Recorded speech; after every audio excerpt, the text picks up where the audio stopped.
माँ की ममता। एक छोटे से कस्बे में एक लड़का रहता था।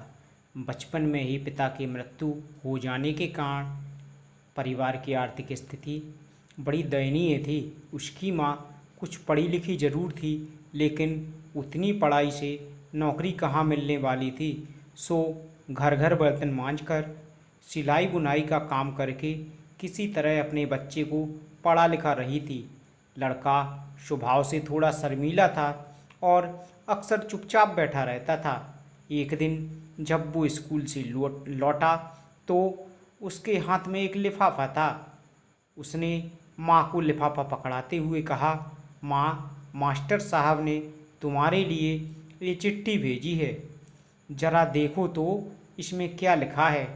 माँ ने मन ही मन चिट्ठी पढ़ी और मुस्कुरा कर बोली, बेटा, इसमें लिखा है कि आपका बेटा काफ़ी होशियार है। इस स्कूल के काफ़ी बच्चों की तुलना में इसका दिमाग बहुत तेज है और हमारे पास इसे पढ़ाने लायक शिक्षक नहीं है, इसलिए कल से आप इसे किसी और स्कूल में भेजें। यह सुनकर बेटे को स्कूल ना जा सकने का दुख तो हुआ, पर साथ ही उसका मन आत्मविश्वास से भर गया कि वो कुछ खास है और उसकी बुद्धि तीव्र है। माँ ने उसका दाखला एक अन्य स्कूल में करा दिया। समय बीतने लगा। उसने खूब मेहनत से पढ़ाई की। आगे चलकर उसने सिविल सर्विस की परीक्षा भी पास की और आईएएस ऑफिसर बन गया। माँ अब बूढ़ी हो चुकी थी और कई दिनों से बीमार भी चल रही थी और एक दिन अचानक उनकी मृत्यु हो गई। माँ की मौत का बहुत बड़ा शौक लगा था। वह बिलख बिलख कर रो पड़ा। उसे समझ नहीं आ रहा था कि अब अपनी माँ के बिना वो कैसे जिएगा।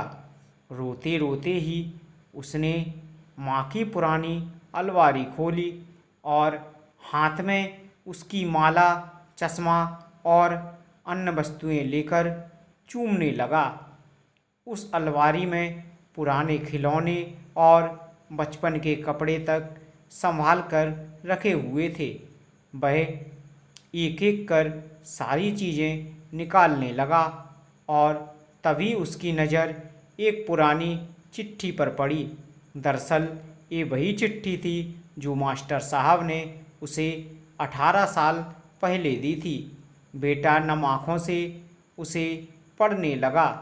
आदरणीय अभिभावक, आपको बताते हुए हमें अफसोस हो रहा है कि आपका बेटा पढ़ाई में बेहद कमज़ोर है और खेलकूद में भी भाग नहीं लेता है।